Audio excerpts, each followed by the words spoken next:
All right, folks, welcome back for another episode. I wanted to welcome my next guest, who is a return guest. He's coming out of LA. The legendary Mykill Miers is a razor sharp lyricist known for his gritty realism, streetwise storytelling, and bars that hit with purpose. From his iconic Wake Up Show run to all his classic albums, he has cemented his place in rap history, known especially for his elite horrorcore pen, vivid imagery, and dark cinematic style. Mykill brings a raw intensity few can match. Today, we're tapping in with a true West Coast heavyweight. Welcome back. How are you? Been good, man. Appreciate the time, man. Appreciate you reaching out and um, you know, ready to kind of, get into some storytelling and let you know about the new record and all that. Yeah, dude, I'm so excited. So we got the Kingsman from Trauma to Triumph. That was interestingly enough, and in true Mykill Miers fashion, released on Halloween. I love Indeed, it, indeed. and 21 tracks. I'm amazed, man. You got enough material that could have been. You could have stretched that thing out to about three albums, and I guess real quick, what motivated you to put that many tracks in one? I mean, you could have been the dude that said, "I got four EPs or two albums." What was the choice? It's hard to say, man. I had like, to be honest, man, I think I had like 40 something songs, Jesus. and then I had to really kind of pick like what fit, what worked, what kind of worked with the theme of it all. And Yeah. yeah, in the beginning, man, I was just gonna do like 9 or 10, like, like most albums these days are really short, but Yeah. that's not really who I am. And I That's just really right. feel like I couldn't really tell the full story of the theme of the record in just a couple tracks. So I let it run a little longer than most these Yeah. days. No, that's great, man, because and you're historically like that in general anyway. I know all your albums have a lot of good tracks and just always worth the buck, man, when they're picking up a Mykill Miers album. A lot of songs and always quality too for that many songs. So that's awesome. I was very excited to go through the album. And did you have in your mind like how long have you been working on that album? Like, you had to timed it right. I mean, Halloween release makes sense, but were you working on it a year before, 2 years? Yeah, I want to say I started around maybe the summer of 24. Okay. And I was just kind of doing songs, kind of just, tampering with sounds and Yeah. tampering with ideas, just messing with ideas to see what worked. And then I kind of finally hit the vein on how I wanted it to sound. Yeah. And then it was just a level of like, what can I do with this beat? What can I do with this beat? What can I do with this idea? Mhm. And then so I had like 40, I want to say 46 That is songs done, crazy. recorded, and I was like, the record was probably done in like I want to say July, man, or something like that. You know what I'm Oh, saying? wow. Like I Right could have on the put it dot. out. Yeah, I could have put it out then, but I kept writing. Like I couldn't stop writing. So I was like, let me just stop. You know what I'm saying? And Yeah. then 'cause I think I want to say I was really done like June or so. You know what I mean? And I That's was crazy, like, man. and then like the world happened, and then came like America the Beautiful that came, and I recorded that, and then I released it as like just I kind of just put it out to the earth on Mm. July 4th. Okay. Oh, wow. And Yeah. just because I felt the way I was feeling, so I Yeah. put that out. So I was kind of ready to be done, and then I was just kind of sitting on it for a minute. I was unsure about the length of it, and I want to say it was Chuck D told me like just put it out, man. Like, what are you waiting for? Yeah. Just put it out. And I was really just it was really just doubting myself. Just should I put it out? Should I put it out this long? Mhm. How should I put it out? Should I do a couple like a series of EPs or kind of like how I did with the Mykill record? Now it's just like, you know what? Now I'm gonna pick 21 and then I'm gonna just let it roll. Yeah, no, that's great. Yeah, I love like just the extra and added effect with that, and it's crazy to think that you had 46 tracks, man. And at the same time, you were wrapping up your PhD, so that congratulations too, right? So Yes, sir. Yeah, yeah. yeah, So it was man. really in the midst of I had probably done I was done in like 23, like Yeah, the end of 23. I'm sorry, I was it did 24, and then my all my coursework and all that stuff was done. Dissertation was Right. defended in December, and then so I had free time between December and April when I graduated. So like in that time, I was like, oh, I got time. I don't have to worry about reading. I'm gonna write papers. Yeah, That so I was like, let me get back in this studio. And so, like I said, I for the whole doctoral journey, I really couldn't write. Like I was struggling writing. I was yeah, struggling to find creative voice. I didn't really know what I wanted to say. I really didn't know what I wanted to talk about. And once I was kind of done with that part of it, my creativity just flew. And that's the, crazy. the tenor of the record is pretty much, my life kind of Yeah. after the doctoral run, and then just kind of looking at myself as a 50-year-old, and somebody's been in this music business 30 years, and like, let me see some other things I want to talk about other than just killing MCs and the stuff that people know me for. Yeah, yeah, it's wild, and it's funny, man, that you mentioned that because you mentioned your coursework was done, you had that free time, but you still got a family, you still got work, and so it's just Right. it's amazing, man. So I do think it is on that Michael status, right? Just I'm always amazed when people do a lot of these amazing things, but they're juggling like six, seven things at once. So it's a good example of that, and quite impressive, actually. Yeah, that's the story of my life, man. I'm always four or five things running at the same time, man. Hopefully one of them works. You know what I mean? So like Uh-huh. while I was writing the record, I wrote a book called The Phoenix Directive, Yeah, I and it's didn't know kind about of that. dystopian thriller kind of, and it really started that project like in Yeah. 2020 during the pandemic. And it Okay. was like around the times I was writing the Michael record because I had free time, man. And so that's something that don't come, that don't come easy for me. So Yeah. I had all that free time. So I started jotting notes and started to write it. And then I just didn't really had the courage to do it. And then I put the children's book out in 23, and I got some push for that. And so like Yeah. because I was going to book fairs and Wow. different speaking engagements, I was like, you know what, let me finish this book. And then like I said, after the election, it was like it just made sense because it was already in that reign, and it's kind of a political, anti-government thriller. So let me finish that, you know what Yeah. I'm saying? And while I was kind of in between that, I was working on this record. Yeah. Yeah. Yeah. It's crazy, man. So, but amazing. I didn't even know you wrote a book, man. Man, I knew you wrote the children's book, Yeah. but even that, man. See, so the list goes on. So quite amazing. And with that, the album. So the title From Trauma to Triumph to me felt deeply personal, and I think you mentioned that it was, but I mean, what real life moments sparked this project? Was there one particular life moment or event that was driving in terms of like choosing the name for the album, or why you felt that this should be the theme as you wrote the project? Yeah, so I got a organization that, it's a mentor group kind of thing, and it's called the Kingsman, whatever. And it's kind of based off the movie series, The Kingsman or whatever. It's kind of loosely based off of, just training young minds. It's not necessarily like just for young men, it's for women as well as the Yeah. movie depicted. But so I had the name, I was gonna use the name Kingsman that was always gonna be the name of the next record. The Okay. From Trauma to Triumph though was just like as I was digging through personally just writing and trying to find topics to write to, and what I was feeling, what I'm saying, after I kind of, finished the whole doctoral journey, it was just kind of me reflecting on how I got to this point.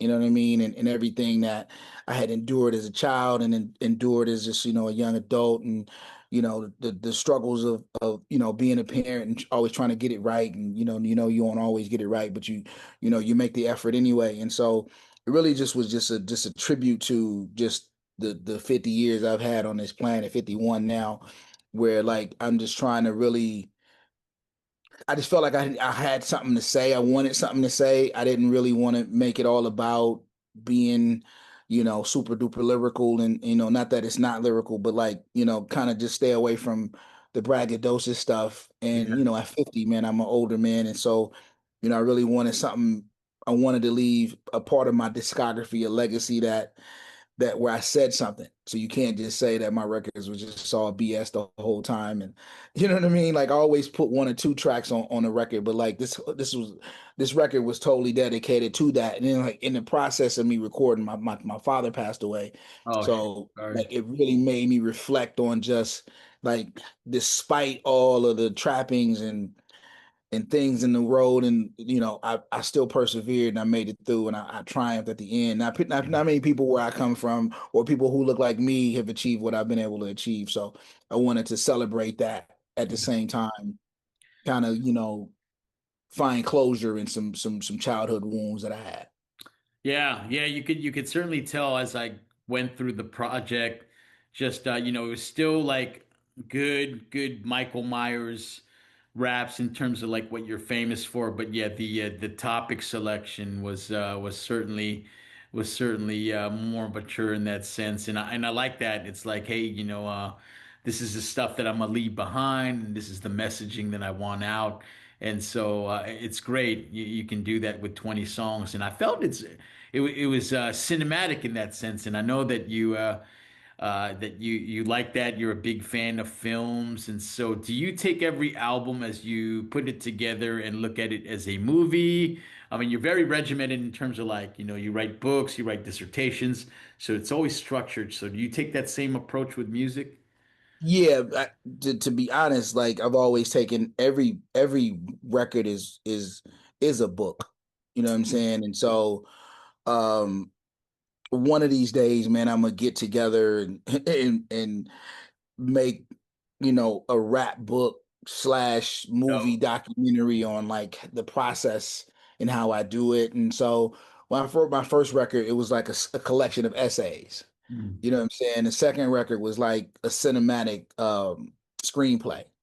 You know Mm. what I'm saying? It was my second record. I kind of knew what I was doing now. This wasn't just me putting raps together with beats and just turning them in. It was, it was a theme. It was the Hitchcock theme and all that type of stuff. And same with the third and fourth. And so by the time we got to Michael was kind of a hodgepodge of just my feelings. Yeah. Um, in this, the world had flipped upside down on its ear.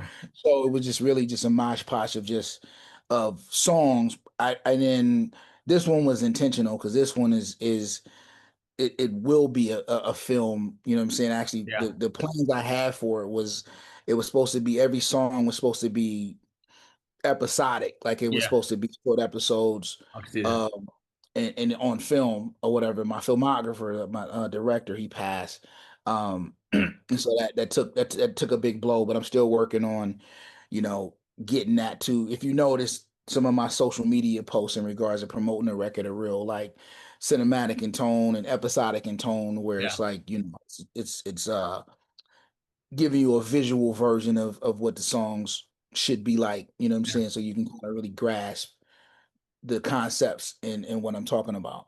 Yeah, fantastic. And I forgot to compliment you at the beginning for your beat choice. And I always appreciate folks who just know how to pick beats well. And I guess it just depends on the listener, but I really connect with the beats that you usually choose, man. And I forgot to ask you who produced the album. Don't man, if you tell You're me he did, interviewing man, I'm about to you're interviewing them right now. Oh man, dude, that's crazy.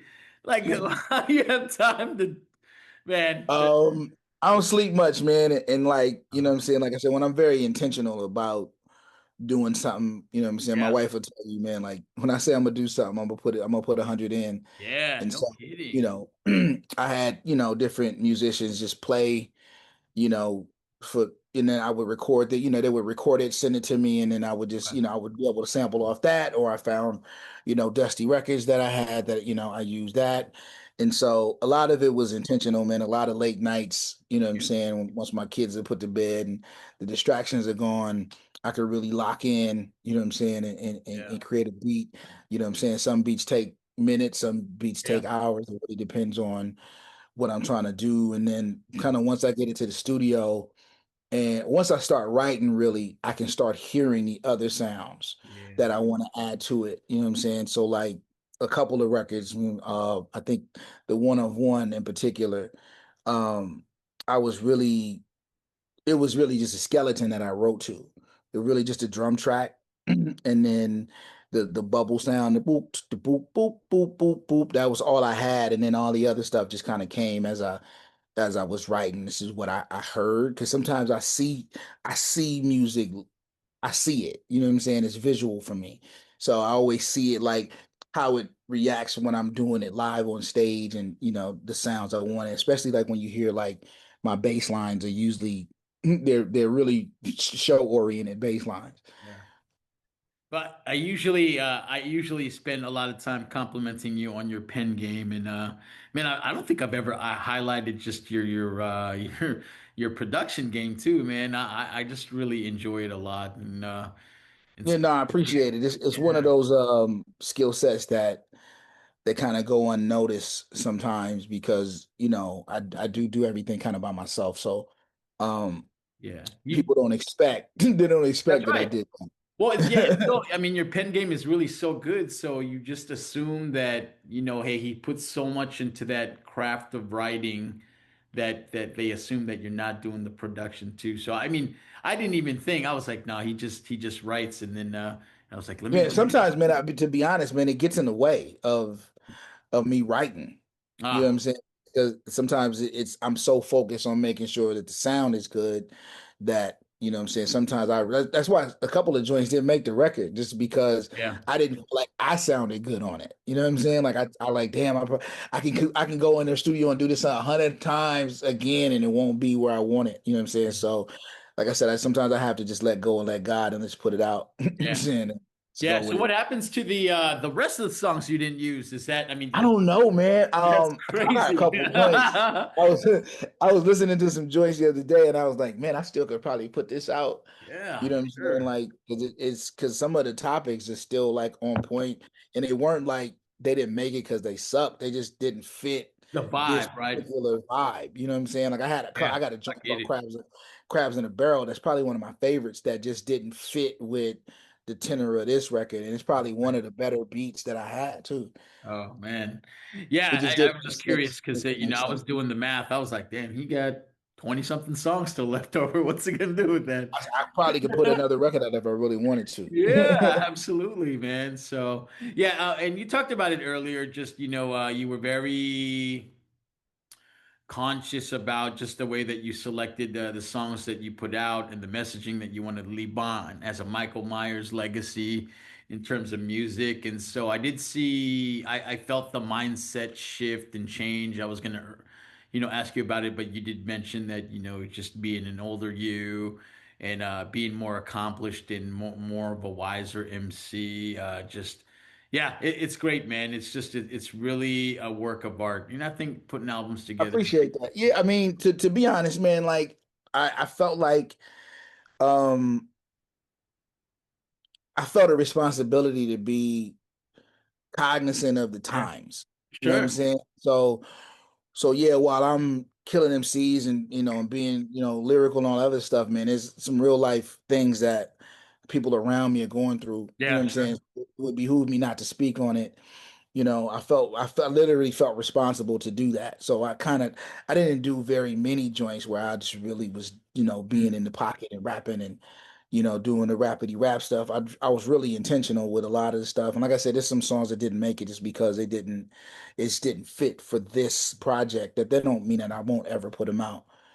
Yeah, and I think that's the teacher in you too, right? So, I see all the photos and you're just very proud of your students too. And it's clear that you are a role model to these students that you were teaching, over the years I've known you. And so no, I applaud that. And that's great. And you use your platform to make sure that, you're spreading the good word and just, messaging and taking in consideration what people are going through in these days and times. So Indeed, man. And so, yeah. like I said, I work in close proximity with kids who are really, their parents are scared to leave the house because of, immigration laws and things of that nature. So it literally would behoove me to just be like, you know what, I hear you, but like let me do me Yeah. kind of thing. You know what I'm saying? Like I don't necessarily make this for commercial appeal if I'm being totally transparent. Yeah, I don't It's think really so. me, it's art. It's really art for me. You know what I'm Yeah. saying? At this point in my life, in this stage of my life, I just want to be if I'm gonna do this, I have to be artistic about it. Yeah. Yeah, and here's the challenging question for you is 21 tracks. You know, I have a hard time with 10 songs already, but what was the sequencing of this album like? How hard was that for you? I think 21 that's why it songs. took me so long to put it out because I Right. kept listening to Right. them and like you get the sequencing right, and then you think you got a sequence, and then like you hear something and it sounds out of order for Yeah. me. You know what I'm saying? And that's kind of how I listen to music. I usually listen to music in my car while I'm driving. It's Yeah. when I get the best sense of it. You know what I'm saying? And where I'm not so much focused on it as I'm hearing it. And so how it sounds and the sequencing of it all makes sense to me while I'm driving. So I played around with a couple of sequences, and then like in Yeah. the sequencing process was the chopping process too. Yeah, yeah, that's pretty funny because you listen to the album, like, I want it to start hard or do I want it to build up? And it's just ebbs and flows. It's up and down like a roller coaster, and so I can only imagine the challenge in doing 21 songs. But it's great, man. It worked out awesome, and yeah, just really really Well, the amazing. easy part for this record it was that it was literally written like an essay.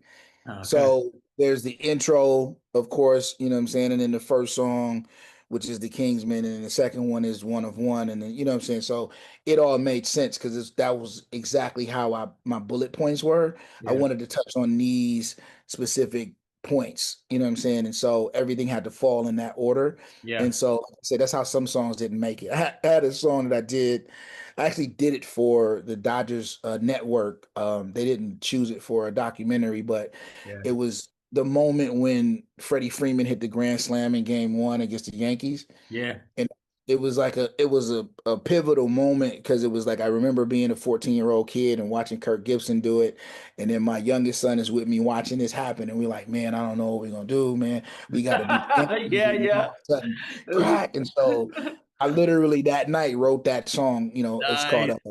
Gibby Meets Freddie. And it was like, I got pieces of the original calls on the record. And I Oh, want to just put it man. out but like by the time I was putting this record out, they had won another World Series. So it was like, damn, it really makes sense now. So Yeah, that's great.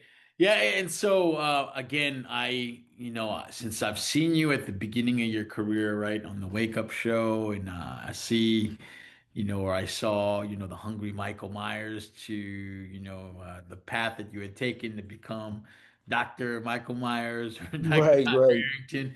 And so these days, what does success look like to you now? Is it just, all these accolades, or is it just having peace? Just being Oh, able to it's just chill with your being family. Yeah. just being recognized for being good at something really is the success. You know what I'm saying? Like monetarily, I'm doing pretty good. You know what I mean? I'm not living like Will Smith, but like I'm pretty comfortable. You know what I'm Yeah. saying? My life is pretty satisfying. You know what I'm saying? And so yeah, if I can make a gang of money from it, great. You know what I'm saying? But that's never really the goal. I don't think it ever really been the goal. I think it was just, Mm. can I be good at something? Can I be consistent at it? Really, it's the consistency and the level of respect for the art that I've been able to put out over the course of some now. Yeah. This will be 26 years I've put out records. So, just being having opportunities like this to speak about it and people asking questions about it and people respecting the time, effort, and energy and passion behind it Yeah. is really it. You know what I'm saying? Like everything else will fall in order. You know what I mean? Like Yeah. if I do things the right way and work hard, things have always worked out for me. So I don't ever really care about success is me being feeling good about what I did. And if it didn't work out monetarily, then so be it. Yeah. But I put my best foot forward. You can never say that I never tried. No, you certainly can't, man. And there's just there's people with minds like that always have to be doing something, and then like we mentioned earlier, doing six, seven things, and it's spectacular feat, certainly.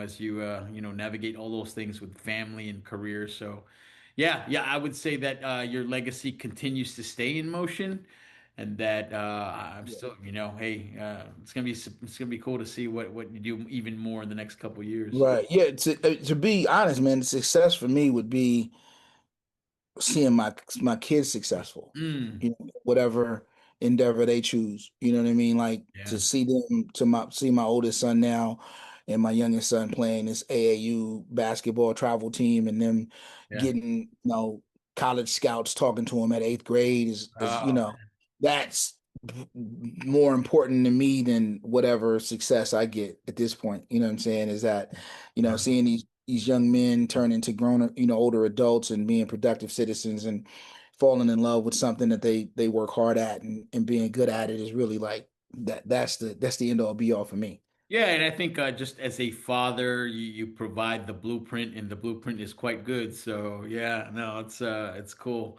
to see the successes of your children, transfer over there. But For yeah, sure, man. I can't great. wait to the day that I'm Matthew and Nicholas Arrington's dad, and not they're Yeah, my yeah, that's right. That's right. that's the win for me. Yeah, no, that's a great point, man, and that's some good parenting there for sure. I went through, the entire album and just again was blown away, and I picked just some of my favorite songs to talk to you about. And I'm gonna have to start here because we talked about this briefly. Was just your namesake, and so you have a song right called Namesake, and I Yeah. love it, man. It's just yeah, in the spirit of Michael's, I give it my best, and yeah, it's just Michael Jackson, Mike Tyson, Mike Jordan, and I'm glad you actually did a song about that because you mentioned onesies, twosies in your old songs, but what drove you to put that song together? That was a great song. It's something that I had the idea for years, man. I just didn't have the stones to do it. You know what I'm saying? And then, just in the spirit of hip hop, this is one of them records that I felt like I need a hip hop bop. You know what I mean? And Yeah, so yeah, I was working yeah, on the yeah, beat, and I was working on the beat, and it sounded good. And then I did the hook to it because I did the hook to it, and the hook worked. And I was like, oh yeah, this is dope.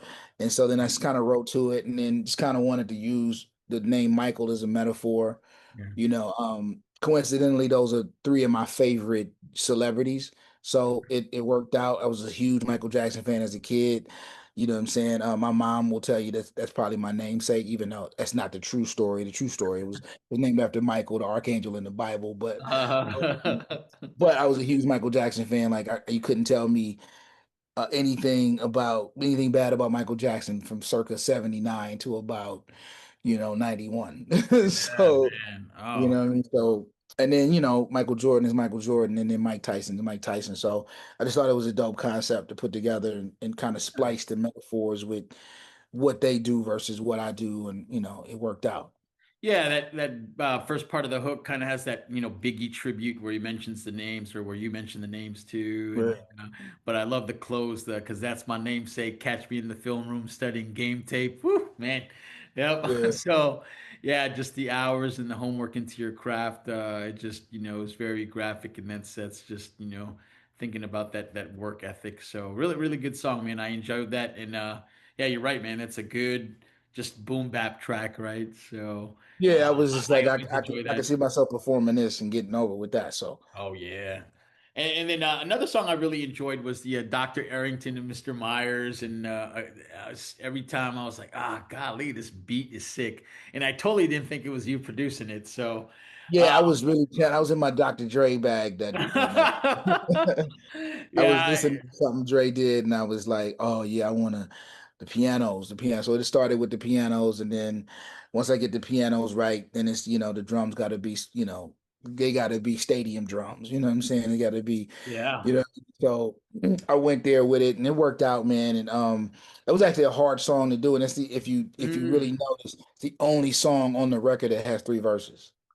Oh, I didn't, man. I just was so like fascinated with the hook, right? Because I thought of I mean, it isn't like Dr. Jekyll, Mr. Hyde, but it is certainly, you talk about the two personalities, the two different people they are, but really one mind, right? So the hook, right? Right. Dr. Arrington with Myers inside, one mind, two lives, can't let one die, man. I was like, oh, Yeah, uh, because I really struggle with imposter syndrome, man. Now that, yeah, I'm a doctor and people, it's a big deal. And, what I'm saying, I struggle with that, you know yeah, what I'm saying? And then now also me, the people who just know me as an educator and yeah, this scholarly practitioner or whatever, they don't know the other side. They don't know the Meyer side. So then I right. struggle with that part because like I am 50 and you meet somebody recently and they're like, you tell them you rap and you 50, they're like, bruh, give Yeah, it yeah, up. yeah, yeah, yeah, So yeah, I struggle with it all, you know what I mean? And so I just it yeah. was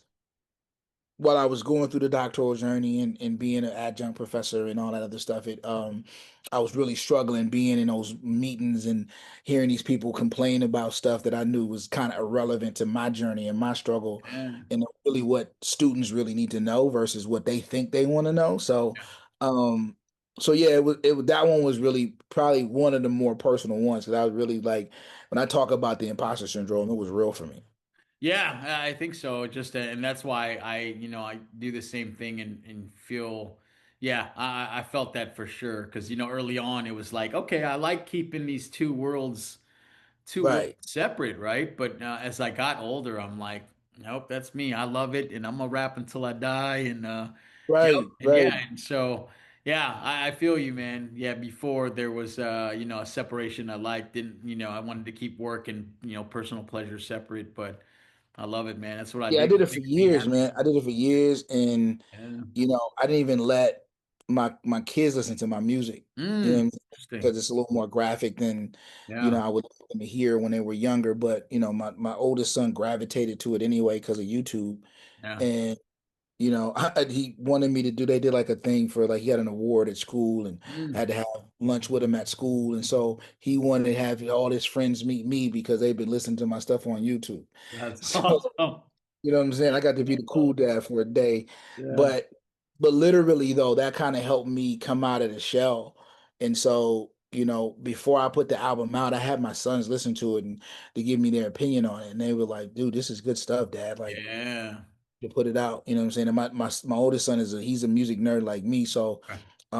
he loves Eminem. He studies Eminem's lyrics. You know what I'm saying? He studies like people's lyrical devices, and he's real big on the clips right now. Like and I was like, oh, I did something right. His favorite group is Tribe Called Quest, and this kid is 13. So, um, Wow. but he gave me a Yeah. stamp of approval, so Mission I was like, all accomplished. right, you say it's dope, it must be dope. Yeah, and I like that too. And it just reminds me, like as you mentioned, one mind, two lives. I want one person. Let's embrace it. And you Right. mentioned, in the classroom, I teach, right? Like you give, give, give, and then sometimes we forget that you need that release too. And on the mic is my release, so it's not. Yeah, no, that's a that's the truest bar I could probably ever write. You know what I'm saying? Like the classroom I teach, on the mic's my release, That's imposter right. syndrome as I'm searching for peace. Like that was a literal like what I was going through when I wrote that rhyme. Yeah, most definitely, man. So I really enjoyed that song. I wanted to highlight that during the interview. Another one is a tribute to our older age, but I really like the Sour Lemon song.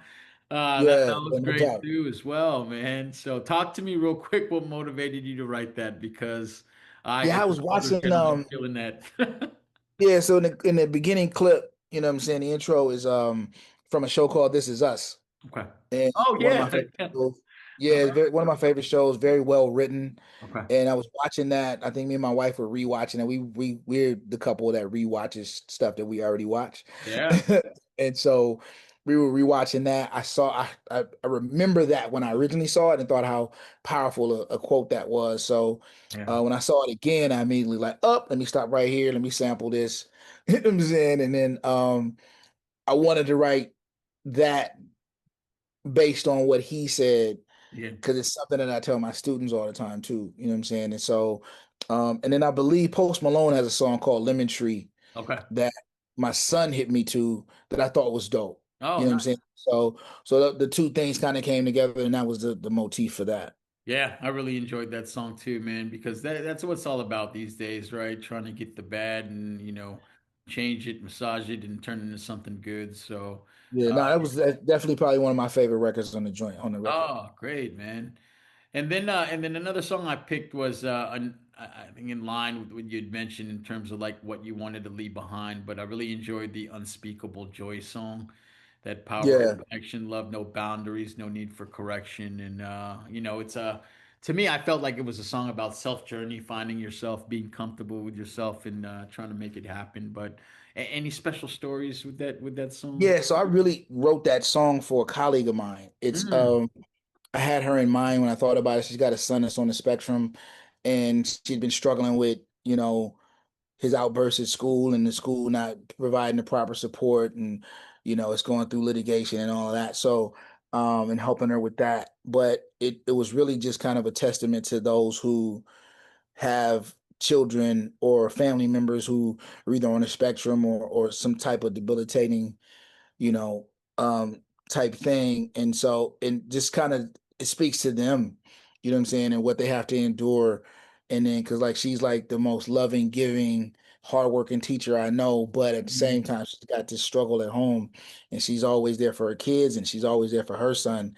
And so it was really about that. It kind of just made me think about like how we need to be a lot kinder to those. You never know what somebody's story is, man. So it was really about that, man. It was really just kind of a hat nod to her. Yeah. Oh man, it was yeah, certainly a great track. And again, I thought it was just a diverse display of your ability to write in different topics and just be really good at it. And again, I always mention, some people get comfortable in a pocket, and I applaud anybody that likes to write about different things. But no, it's clear that you get that pin game, so it's really great. Um, the last song I picked to talk to you about was one that I thought was funny because, I always think that when I see you're doing like this doctorate thing, your teaching thing, and then there's a little break in between when you're doing music, and then you come back, and I feel that too in my life too, right? They pulled me back in was Oh, right, yeah, right. yeah, it was just a song like, yep, they got him back. And but it's because you love it so much, though. I think is why you come back, right? You just have this genuine love for hip hop, and doesn't matter if Yeah, no Michael Myers doubt, is man. 60 years old. I want to say I was at, I don't know if it was Rock the Bells or some, I was Uh-huh. at some concert, man, and I was on stage and I was kind of watching my contemporaries kind of do their thing, and they asked me to rap, and I was like, cool, I got a verse, and went and did it, and Wow, like literally was like they pulled me back in.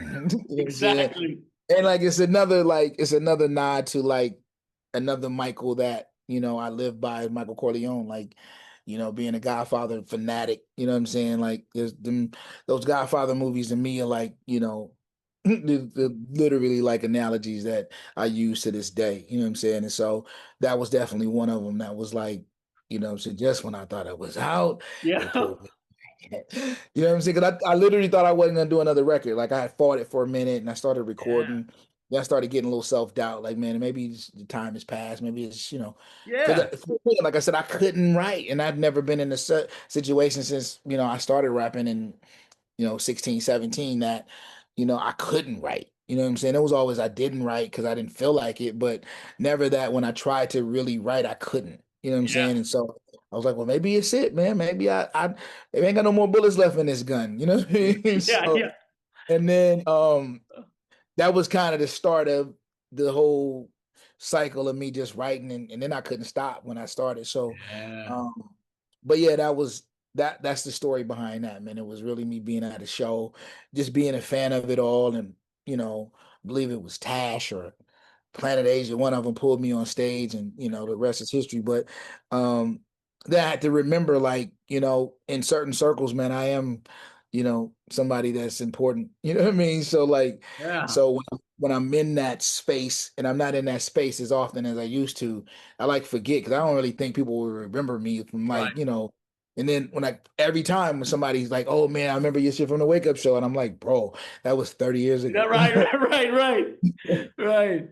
No, and, Like I and don't remember I them love verses that. half the And time. no, and I love it, and that's why I mentioned to you. I thought it was funny because I find that too in my life where I'm like, okay, well maybe this is the last album, or maybe I don't got anything more in me, and then I always find a way to stay connected to the game, whether it's through podcasting or making music, and staying connected to the culture. It's just funny because I find myself Right, telling myself, okay, I think I'm done, but inside, all my actions indicate, something else, right? Like I want to stay right. stay involved. So I love that. The hook was great. Got out of the game, and I'm just trying to chill. As soon as I see the stage, I'm gonna kill, take my spot, and I'm looking for revenge. I thought I was out. They pulled me right back in, and I was like, Yeah, man. It was yeah, uh it was one of the moments where like I literally got on stage. It was couple thousand people, man, and I just let it happen, let it rip, you know what I'm saying? And like lost myself in the moment because yeah, I hadn't been on stage since before the pandemic. You know what I'm saying? So it'd been a minute. And if you really care about the art form like I do, I don't ever want to do it injustice. You know what I'm saying? So Mm. I know I hadn't practiced. I know my breath control could have probably been better and all that, but didn't nobody else hear it? You know what I'm saying? Because I'm that much of a perfectionist. So um, I went out there, man, and went ballistic for about 10 minutes Jesus. and lost it. You know what I'm saying? And then got off the stage like, Yeah. man, I still got it. You know what I mean? And Yeah, so yeah. um, Yeah. and then I did a show recently, and I was like, yeah, man, what I do is just different than a lot of other rappers. So It is, let man. me let me not disrespect that and disrespect the work that I've put in over the years. 100%. I think it's important to keep all this stuff alive. What doesn't matter where you're at in your career. The music lives on, and it's important, for us to recognize all your contributions. I think, man, that's why I love doing this. I love going back and just doing the deep dives and capturing, those moments and you talking about like why you did that. And I love hearing everybody's story. I can talk music all day. But yeah, no, it's great. And And that's how you know you love it, man. Like when it's there's no dull moments when you're talking about hip hop. That's when mm, you know you love it. You know what I'm saying? And yeah, so, for us who's been in the game for a long time, been fans a long time, you mm, know, hip hop hasn't really changed, man. Just the location has. yeah, You know, yeah, I heard Jazzy Jeff say that on somebody's show recently, and he was like, "Yeah, we don't go out to clubs seeking the yeah, hottest, latest, DJ and see who got the newest single out, 12-inch out." You know what I'm saying? But when we catch something online, we live there and we get into it, and yeah. if you still can have a passionate conversation about it, you must still love it. Yeah, how do you feel about like the generation gap these days in terms of hip hop? With what the new kids are doing and what you were doing. I mean, there's certainly a difference in the styles and the way that we're delivering stuff and I messaging. mean, like everything, man. Like it what goes around comes around. You know what I'm That's saying? right. And so, when we were coming up, we were the sons of Rakim and Big Right. Daddy Kane and Coogee Rap and and Chuck D and Heavy D and those guys. And so we were brought up on authentic, people that were creating it in real time. You know what I'm saying? So by the time we got it and had a chance to manifest, give them our manifestation of it, it turned out to be the boom bap of the Yeah. 2000s. You know what I'm saying? The Dilators to, Jurassic Fives and, and those things. And then the kids after us, they did it their way. You know what I'm saying? And then the kids after them did it their way. But That's then you right. notice there's a bubbling factor of them dudes doing it like we used to do it, like Coach Constra and Raz's sons and those they really Yeah. do the thing, man. And so, but you hear that it's pockets of it everywhere. You just gotta know where to find it now. Yeah. And like I said, people always like hip hop is dead, and I might have said that 10 years ago, but I really wasn't searching for what I really need. So now when I know like there's really good music everywhere in every pocket, you know what I'm Yeah. saying? Yeah. And so like you look at different artists, even like R&B, like people say R&B is dead. It may not be the Jodeci that I came up on, but some of these other groups are really, really fire, man. And like you know, you just got to find it. You know what I'm saying? There's a group called Moonchild. I love to death, man. I Oh, can listen to nice. anything they put out. You know what I mean? So um you just got to find it, man. And like I said, it's cyclical, so it'll Yeah. come back to it's starting to come back to where lyrics matter and style matters, and Yeah. saying it. And we can't like we can't be revisionist. Can't use this revisionist history theory where like everything that came out in our time was dope because that Yeah. would be incorrect too. No, I agree, man. And I feel like there's room at the table for everybody, and it's just a mark of creativity from whoever's doing that music, right? So yeah, yeah, Indeed, it's great. I yeah. agree with. Everybody gets into rap and feel like they can do it, and and some people are really good at it and some people aren't. But You. that was the same in the 80s and same in the 90s and early 2000s, it's the same today. You know what I'm saying? Not Yeah, everybody's good at this. You know what I'm saying? And it's right, right, okay. It's right. okay. Everybody can't be Yeah, good at this.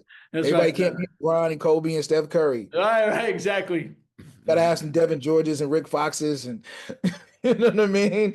But Need them yeah, players too, man. So no, I get you. And yeah, and if you enjoy it, whether you're Mike Jordan or whoever, man, yeah, just keep doing your thing. Yeah, but it's fun. There's certainly room at the table, and I agree with you in the sense that hey, everybody's just doing that. It's cyclic, and you do what works for you, and your expression.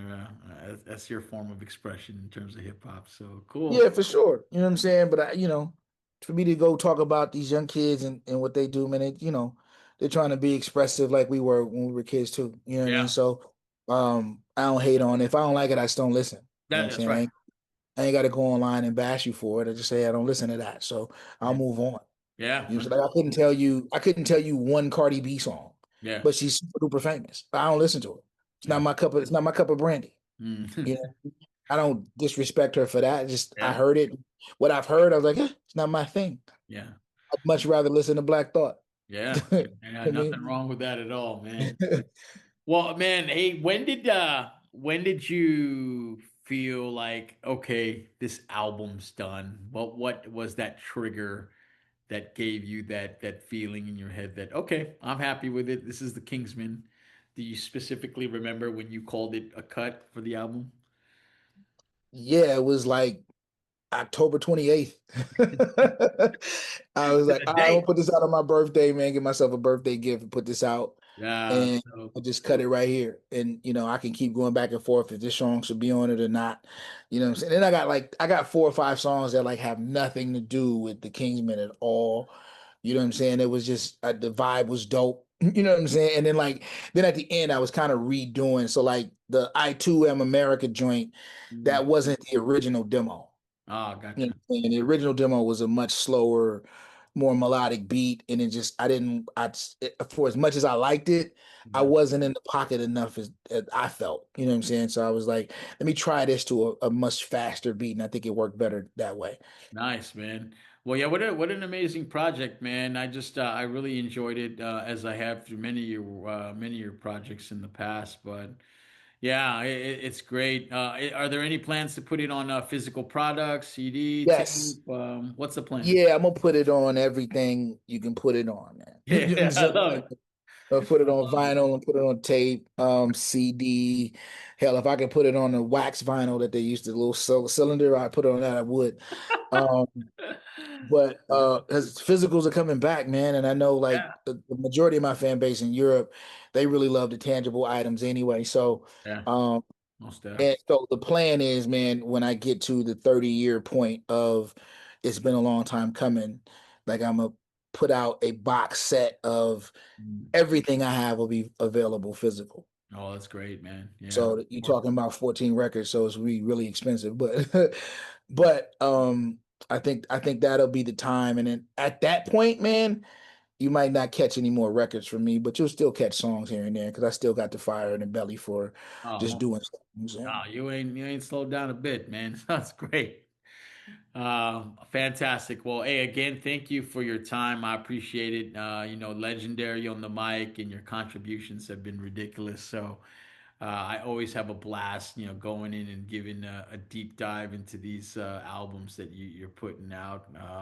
Keep them coming, and I'll have you back as much as I can over here to talk hip hop. I Yeah, truly no, I enjoy it. appreciate it, man. I appreciate the respect, man, and just the time, man. Like I'm gonna be honest, man. A lot of people that do podcasts, they Google stuff and what I'm saying, get the surface and ask surface questions, and they may heard a song or two, but I know you really dig deep and listen to the record and you quote it and you ask me questions based on what you felt when you heard it, man. And that's how I know it. I did a pretty good job. Somebody Yeah, paid yeah, attention and they caught the little nuggets and jewels that I put in there, man. And so yeah. I appreciate you going through it, man, and even giving me the time. I appreciate it. Yeah, heck yeah, man. I love it. I'll do it all day. But but with that, you know how I do in normal fashion. I love to close with just some fun questions out.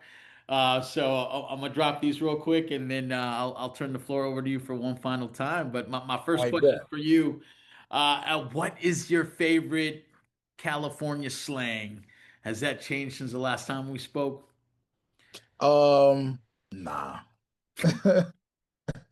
Okay. I don't know, man. I still say dope. So No, like that's it, man. Yeah, yeah. I'll so say I still dope say all dope. I've day. been saying dope for 40 years, bro. So what do I know? I say it at work sometimes. So, all right. Yeah, I got my wife saying dope now. It's crazy. Is she from Cali too, or no? Yeah, she's from Cali. She's from Burbank originally. She grew up in Rialto. Okay. Um, she's a Cali girl. Okay. All right. Hey, we talked about R&B a little bit, and it may not be Jodeci, but there is still some form of R&B. Who is your favorite R&B musician of all time? Or if you want, you can give me top three, but I'm Ooh, curious who you're digging. of all time. So I got a sweater and it says Donnie, Luther, Michael, Stevie. I like it. I'll leave Yeah. it at that. Yeah, absolutely, man. Love them all. All right. Nah, scratch that. There's five names on it. It's Donnie, Luther, Michael, Stevie, Curtis. Oh, Curtis okay. Mayfield. Mayfield, right? Okay. Yeah, Curtis Mayfield is probably one of my favorite. Yeah. Like he's one of my favorite. I think my favorite group of all time is a mix between the Isley Brothers and Earth, Wind, and Fire. Oh man, yeah, it's tough. What about favorite girl group? Favorite girl group. Ooh, man, that's a tough one. Yes, tough one, man. I That's a love me some tough one. SWV, but so many. I was gonna say SWV, but I can't say Ah, they're my favorite. yeah. I can't put them in. They're in the top three for sure. Um, oh, that's a tough one, bro. You might have to That's a tough That's, one. that is pretty tough, man. And I realize these questions I'm asking, it's not You fair to said girl everyone. group, and I'm thinking like, man, how many girl groups that I'm like, On and Vogue. I really, really, really rock with like that. You know what I'm Yeah, saying? Like that to say that that's my favorite group of all time. yeah, that's But pretty I tough. probably know more SWV records than anybody else though. Yeah. So Yep.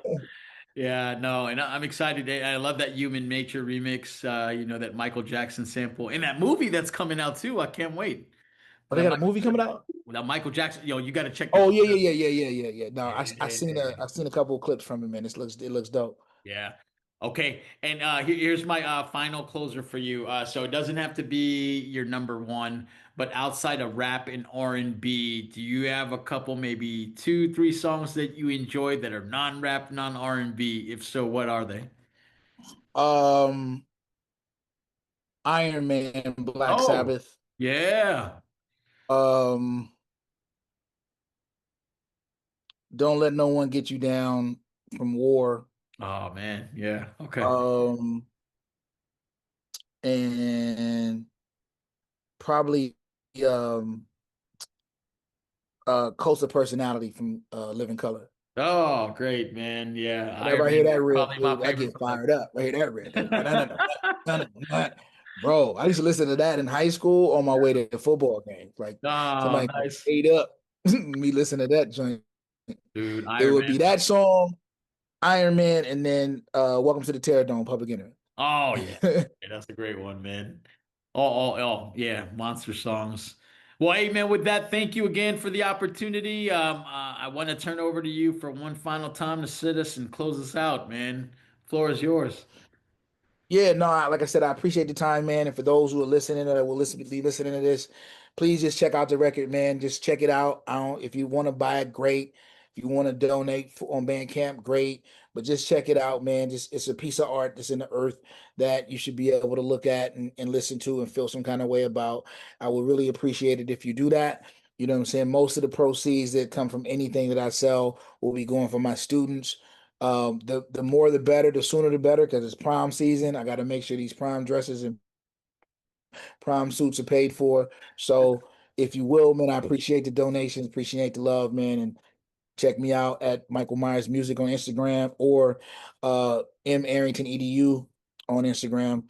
Catch me there. You catch me at my website, michaelarrington.education. And yeah, let's go. You know what I'm saying? Show love. 26. You are a true scholar and a gentleman, and I always appreciate your time. So thank you. Enjoy the rest of your weekend, and I'll stay in touch as we get this thing out. I can't wait. No doubt, bro. Appreciate you.